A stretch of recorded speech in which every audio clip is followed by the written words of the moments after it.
The view is sounding like everything that happened. Praise the Lord.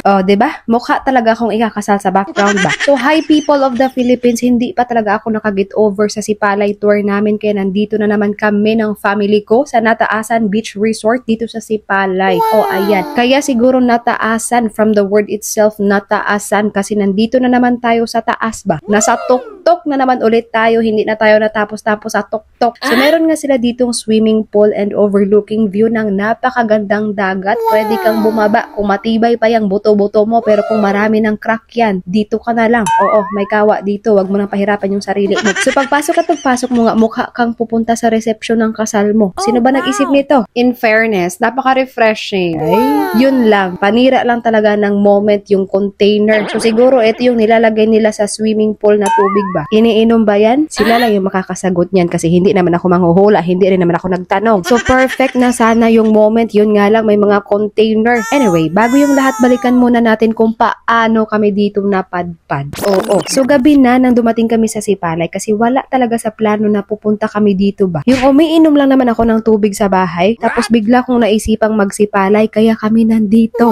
O, diba? Sa isang iglap lang, nasa ibang planet na kami lahat. So, nag-dinner nga muna kami sa Boulevard. Ay, sa Boulevard. Sayang, wala kami masyadong video kasi nakafocus kami sa chismis. Tsaka nag-i-English kami while talking. So, focus kami talaga sa aming mga grammar, sa aming mga speech. Nakakahiya naman kasi mag-English tapos mali-mali. O, mali-mali naman talaga tayo minsan, no? Pero wag na natin i-mind yun. Ang importante, nagkakaintindihan tayo ba? Nobody's perfect. So, buti na lang talaga hindi kami inulan kasi literal, nasa labas talaga kami kumain. So, kapag may nagtanong sa akin, nasan kayo kumain? Sasabihin ko, sa labas. O, diba? Sa labas talaga to, te. So, binagalan pa nga namin yung pagkain, no? Kasi may inaantay kaming busy na tao. Yung laging busy talaga sa buhay niya, yung hindi na natapos-tapos yung kabisihan niya. So, sunod daw dito. So, syempre, binagala namin yung kain. Kahit sa buto-buto man lang ay may maabutan siya. So, fast forward, after namin mag-dinner, wala kaming direction talaga. Gabi na kasi, hindi namin alam kung saan kami pupunta. So, naisipan ko nga while driving na pupunta kami ng Nataasan Beach Resort. Diba?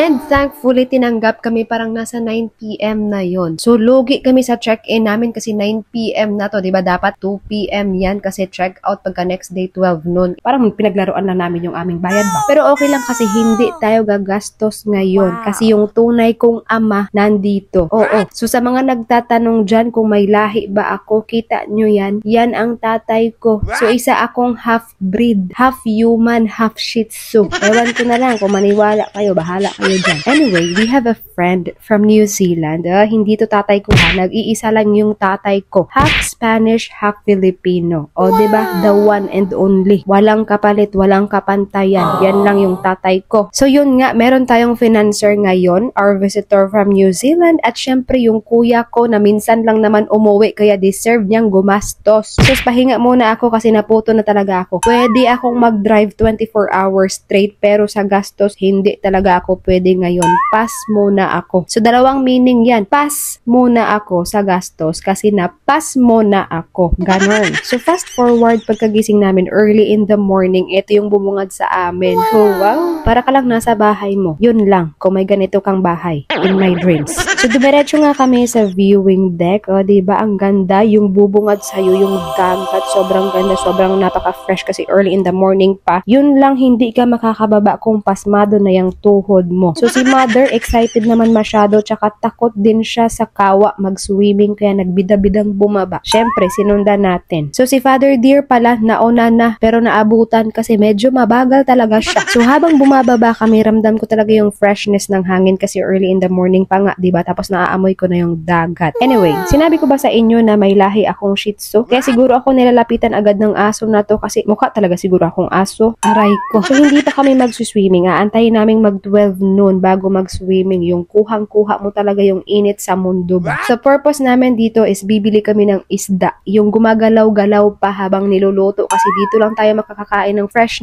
talaga na isda. Yung 1 second pa lang na ahon sa dagat. Wow. Super fresh talaga. Syempre, alam naman natin yung yung tatay ko, kulang na lang magmukhang isda yan kasi hindi nawawala ng isda sa bahay yan. Yung kada may isda kaming ulam, parang busog na ako ba, naumay na. Pero kapag fresh na isda kagaya dito, sige go. Kasi manamis-tamis yung lasa niya na, diba? So naglibot-libot na muna kami dito, nagpainit kasi hindi kami naiinitan. So dumaan na nga kami sa napakaraming resort. Maraming resort dito, ayan sa paligid, ayan sa gilid, puro mga resort yan. Dinaanan lang namin kasi nandun kami sa Tuktok, oh. So may nag-offer nga dito sa amin ng island hopping, 1K. In fairness, ang mura. Kaso mag-check out na kami ng 12, uuwi na kami. So hindi na kami nag-go. Diba? Gastos talaga yung ginagawa namin dito ba? Walang kasilbi-silbi. Kasi nga umaga na kami nag-check-in tapos maya-maya mag-check out din. Grabe. So maraming nag-offer dito ng island hopping. Super mura lang talaga. From 1.5 down to 1K yung offer nila. Depende sa season, depende sa sitwasyon, ganun. Baka mamaya pagpunta nyo dito, gigipitin nyo sila ng 1K. Wag ganun. Kasi yung iba, nagtatawad talaga sila. Yung iba naman hindi. Depende sa pangangailangan ng tao. So kung matindi yung pangangailangan ng tao, intindihin nyo. Yun lang. Sabot-sabot ba? So mag-e-enjoy talaga kayo dito kasi napaka-clear ng tubig. Tapos parang nasa Boracay ka lang. Tapos sobrang ganda ng panahon ngayon kasi clear blue sky. O, diba? Napaka-clear ng langit, walang clouds. So habang naglalakad nga kami, meron na namang asong sunod-sunuran sa akin ba? Mukha talaga siguro akong aso. Mamaya talaga titingnan ko yung sarili ko sa salamin. Baka may buntot na ako. So binigyan ko na nga lang ng tinapay yung aso. Baka kasi amoy tinapay ako. Wow. Nag-coffee kasi sila ni Mother Dear at Father Dear. Kaya merong bread. And nakabili na pala sila ng isda na super fresh na fresh. Kaya for the back to the mountain na tayo. Ano daw? Bungyod. Basta, masaka na ta sa nataasan kasi yung bito ko talaga kanina pa nagwawala kasi gutom na. So iniwan na nga kami ng isang yan. Kasi daw ang babagal daw namin. So sabi ko naman mauna ka na kasi nga kagabi diba late ka, ikaw ang magluto niyan. Pero syempre dahil vlogger yung kasama niya, hindi talaga siya makakadiretso kasi kailangan niyang tumigil para videohan kami pabalik ba. Tulog pa kasi yung kuya ko na videographer ko sana pero kasi tamad naman talaga yun kaya wag na nating gisingin, mamaya na lang.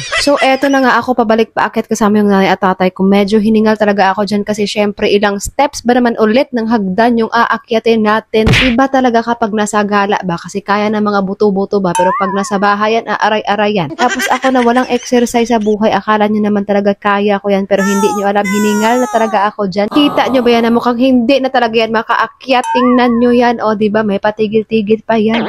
Preno-preno muna kasi hindi makahinga, masakit yung dibdib niyan. Pero ayan, sumakses naman yung person, maliit na bagay kayang kaya. Yun lang talaga pagdating sa dulo na bali ang sanga. Aris, pagdating mo talaga dito sa taas ba, napakaganda ng view, tingnan nyo naman yan, diba? Parang nakakawala talaga siya ng pagod ba, tingnan nyo. Ganyan ba naman yung bubungad sa'yo every morning, every day, every hour, every minute, every seconds, diba? Ang ganda talaga. Mawawala talaga yung stress mo. Pwede bang baunin yung dagat sa bahay kasi babaunin ko sana. So kung nagtataka kayo ba kung bakit ganito ako magsalita ngayon ba, hindi naman ako ganito magsalita. Wala lang, trip ko lang kasi parang natutuwa ako kapag ganun yung bosses ko, diba? For the, for the change, charot. So anyway, mukhang napahaba na yung kwentuhan natin. Follow nyo na lang ako for part 2.